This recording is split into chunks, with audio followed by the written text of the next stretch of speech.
Let's get into our first conversation now, shall we? Nigeria's economic growth cooled in the first quarter of the year due to a further deterioration in the key oil sector. These more than offset a strong performance in the services sector, leading non-oil sector activity to firm. However, Nigeria's inflation rate has now risen to its highest level since September 2005, when the rate stood at 24.32%.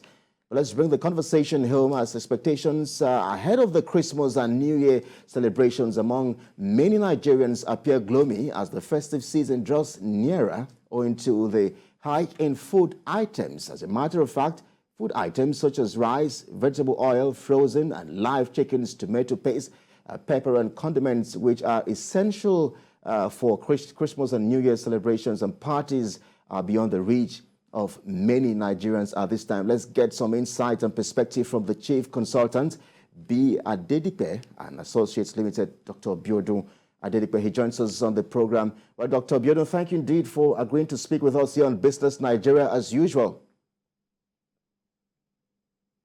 So very much for having me, Kenny. It's a pleasure being with you today. All right. So, I mean, we're trying to manage our smiles now. We're just a few days away from Christmas. I mean, just about 3 days away. I wonder if perhaps you think the bells will be ringing in many, many homes across the country at this time. Well, my response to that is that yes, the bells will be ringing, but muted. Muted because they will not be wrong with, let me say, exploration and excitement that we know traditionally, and they again for obvious reasons.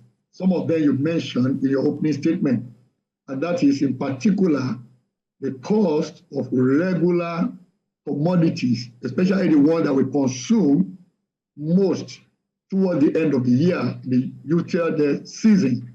So you see the prices of foodstuffs gone up, and many other consumables. So certainly, yes, we will still celebrate, but it will be muted. That is my perspective to this. Because on the one hand, life must go on, but again, we face the reality of the times we are in. That means celebrations will be muted. And of course, like we have pointed out, this is the reality on ground, and these are indeed very interesting times indeed for Nigerians. But I mean, we've gone over this particular phase or period over and over again. Every December, for instance, I mean, it does appear that things always get to just skyrocket.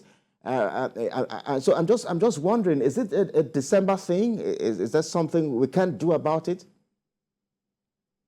I think it is more to do with the fundamental flaws in our economy, and that is talking about issues relating to what we consume vis-a-vis what we produce.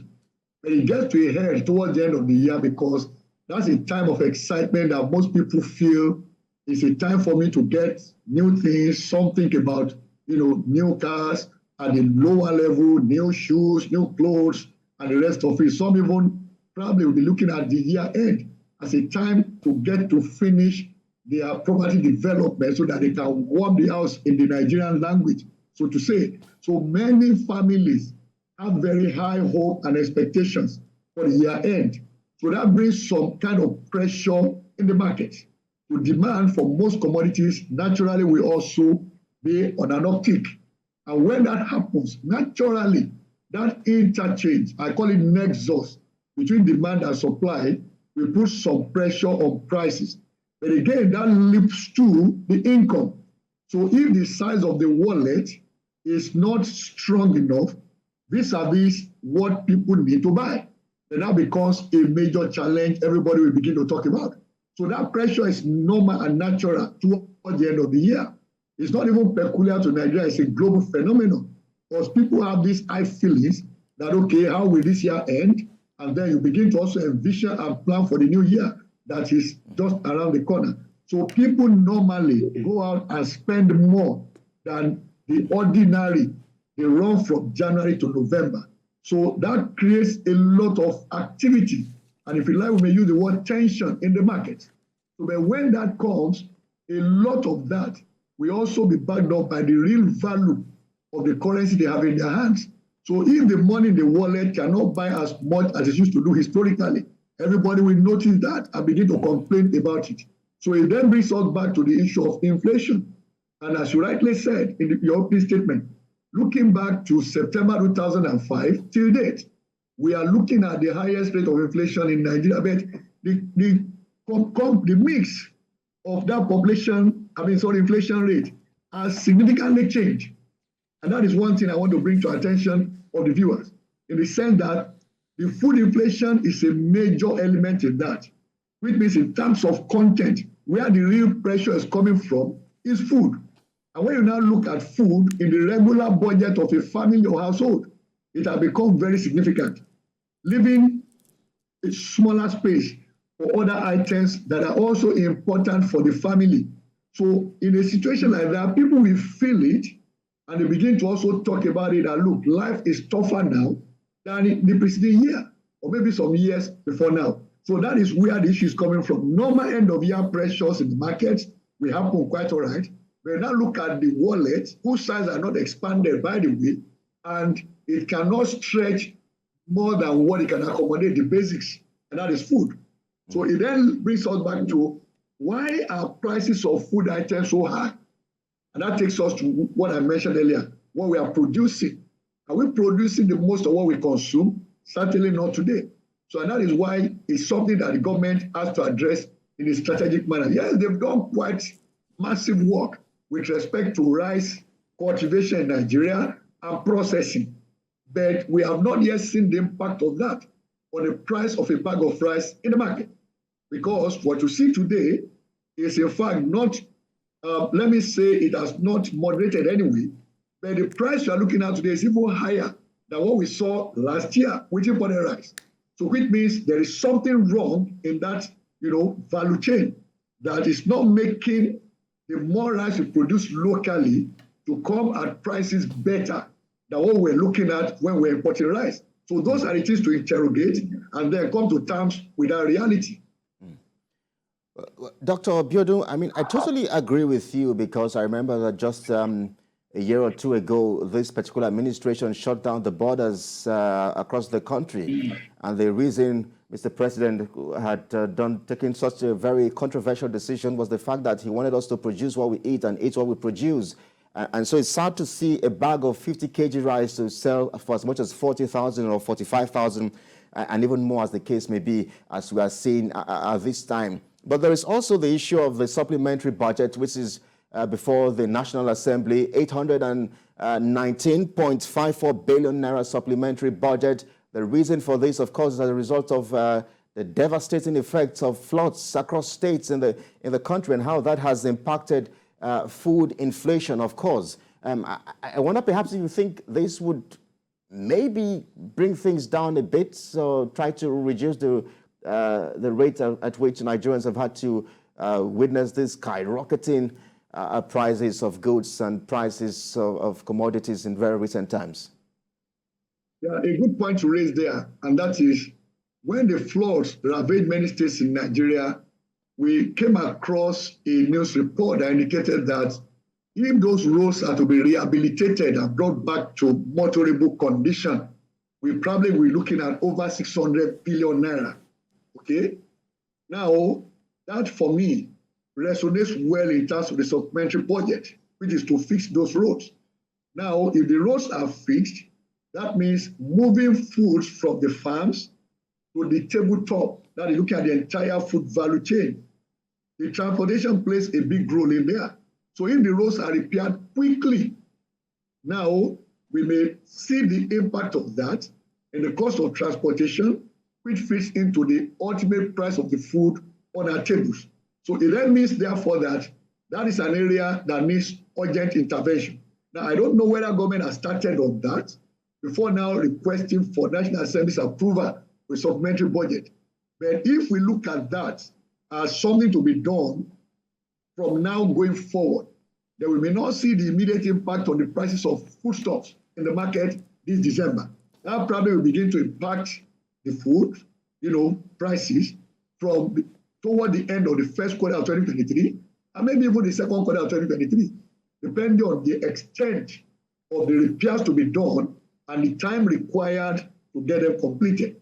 But certainly I agree with that, trajectory, that we need to rehabilitate those roads and bring them back in the condition that will enable us move food items cheaper from the farms to where they are consumed. And don't also forget that many more Nigerians now live in urban areas. 2 recessions in the last 2 years. Some analysts and experts argue that the growth of Nigeria's GDP, gross domestic product, has been very slow the past 8 years as well. Of course, we do have inflation at an all-time 17-year high of 21.47%. Food inflation is even worse. It's a lot higher than that. But let me ask you, how do you think Nigerians are faring and coping with these economic hardships and realities on ground at this time? Well, again, we give you credit for raising this for discussion. And what this points to are the following. The entire world is dynamic, just like Nigeria is.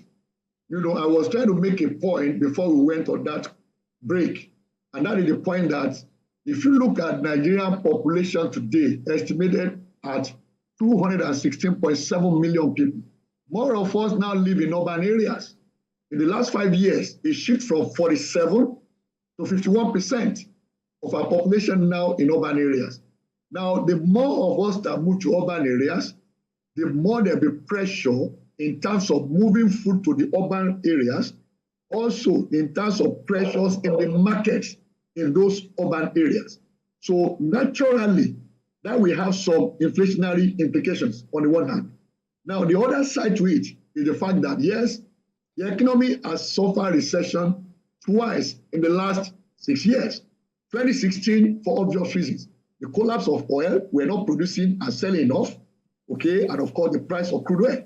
That obviously, which was what most analysts said at the time, including myself, that oil took Nigeria into that recession, and when the oil market revived, our economy also came out of recession. That's understandable.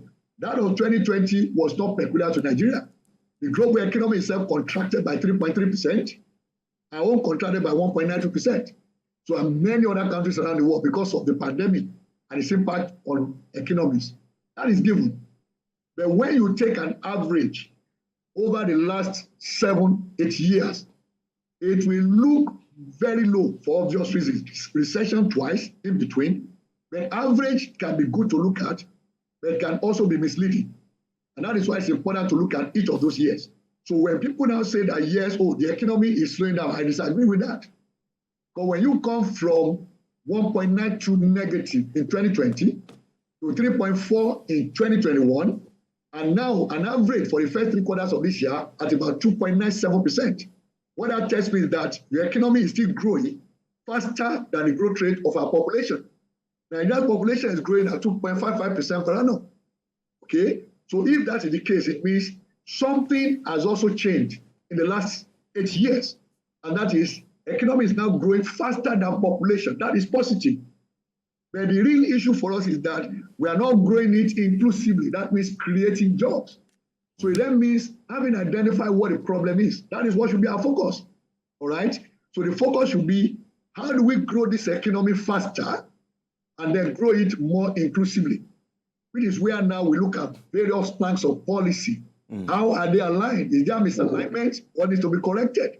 Is monetary policy only in the same direction with fiscal policy? Are the two of them aligned with commercial policy? Which means, are they all headed in the direction of producing more locally? Yes. Until we begin to produce all locally of what we consume, like we did in the 80s, we never get a reprieve with respect to the exchange value of the naira to start with. With that also, with, let me say, filter into the rate of inflation. Because the more you depend on imports, doing about 1.89 trillion naira monthly on the average. That's what we do in Nigeria. 1.89 trillion naira worth of foreign trade that is imported now, import side of it. So you cannot be importing that much and expect that inflation rate will change, or the exchange value of your currency will strengthen. All of those things come together. So until all our policy planks focus on the same direction in terms of alignment, That is, let's produce as much as we can locally, as we did in the early 1980s. All right? We may not see any major or significant change in the macroeconomic indices that we are talking about. That brings a disconnect, therefore, between the macro and the micro. Micro is what you and I feel as individuals, as families, households, even as businesses. All right? So the trickle down from macro to micro will remain tenuous until we address the fundamentals. We are just not producing enough. And of course, those who have the funds also, let me say now among Nigerians, instead of investing in manufacturing, many of them are going into services. You find that in the new manufacturing in Nigeria today is dominated by the Chinese and the Indians. And so the question is, what are Nigerians doing? So until we begin to produce here, most of what we consume, the narrative may not change significantly. Those are the realities of our economy today. Well, Dr. Biodun, I mean, it's interesting you've mentioned the manufacturing sector, and that's our second conversation we're going to have. But let's stay with the policies, and let's try and see how we can perhaps review some of these policies by the current administration, which you have perhaps highlighted. And right now, the lives of many Nigerians, the current policy of the redesigned Naira notes or the new Naira notes has generated debates and discourse across many parts of the country. Experts and analysts are arguing for and against. And there's also the issue of the withdrawal limit, which has also just been revised only 24 hours ago. But talk to us from that window, what exactly your reservations are perhaps about these two prominent current policies by the Central Bank of Nigeria, Nigeria's Apex Bank. Speak to us from that window and tell us how perhaps this could also be causing and making things worse and hiking things in the markets for Nigerians. All right, thank you for raising this also. In my own considered opinion, I think it's a step in the right direction. And I say this because I've been interrogating that space of cashless payments and transactions, especially playing some role in review of cashless Lagos some 8 years ago, and also looking at how we can evolve in terms of payment. There's no doubt that there's been significant improvement in terms of, payments that are on digital platforms in Nigeria in the last 8 years. There's been significant improvement in terms of the volume, quite all right. So now, an opportunity of redesign of the Naira does so many things for us. First is that an opportunity to bring in so much cash that existed outside the banking system prior to the announcement of that policy. Secondly, the less cash you have been pushed around, the less attractive it will be to engage in predicate crimes that result in money laundering, okay? Which means it is a window and opportunity to reduce the scope for money laundering, to also reduce the scope for financing of terrorism, and equally reduce the scope, for financing of the acquisition of weapons of mass destruction. So now, that is what this policy does. So from my interpretation, I see an alignment between that policy and the need to intensify fight against corruption and also to reduce the extent to which people abuse the Naira. Okay? Even though there are reports, Dr. Biodun, just a moment, even though there are reports that the terrorists or kidnappers are beginning to ask for ransom in dollars, I'm not sure how true, but there are some reports making the rounds that that's the dimension kidnapping has taken. You see, you can find 1,000,001 excuses against a policy. And that is why, as economists professionally, we hardly all agree when any policy is announced or it is at the formulation stage. So the point is this: do we really want Nigeria to transform? If Nigeria is to transform, what do we do?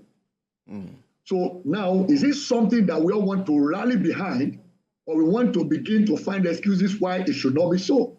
I'm imagining a Nigeria where we get back to where we were in the early 80s, that I could go to London, enter a bureau de change on the London streets, and exchange my Naira for the pound sterling, I'm returning to Nigeria. I can give them the remaining pound sterling in my hand and collect naira from them. I would want a situation like that where naira, of course, is recognized and respected globally. But when I don't do that within naira's own space, then it means that something's wrong somewhere.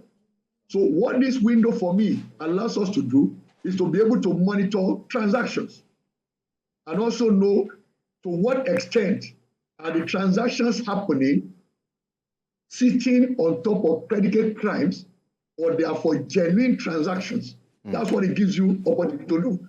That also then empowers you to know where the problem is coming from. So for me, it's not an issue of, oh, kidnappers now demand for ransom in dollars. It's about what exactly are we trying to achieve as a nation?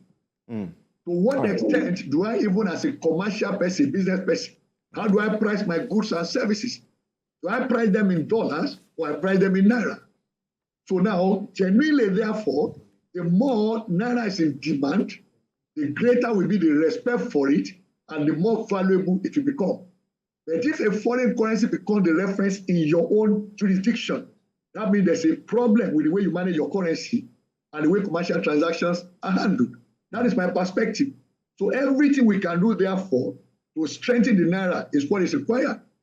So in this instance, if it is like a double-edged sword to cut crime on the one hand and also ensure that we deal with those who abuse the naira, so be it for me. So because invariably, whoever we give dollar, let's say to a kidnapper, we need naira in the first instance to convert. Okay? All right, Doctor. So for the positive side of things. Well, I'm told that we are absolutely pressed for time. We have to leave it at that. We'll see how this policies turn out, and we'll see how perhaps the environment would become better. And of course, we hope that the bells will indeed jingle a few days to Christmas. But we'd like to thank you most kindly for your fascinating views and insights on the program. Chief Consultant B. Adedipe and Associates Limited, Dr. Abiodun Adedipe. Thank you indeed for speaking with us here on Business Nigeria. Thank you for having me. Merry Christmas to you and the entire group. Well, thank you.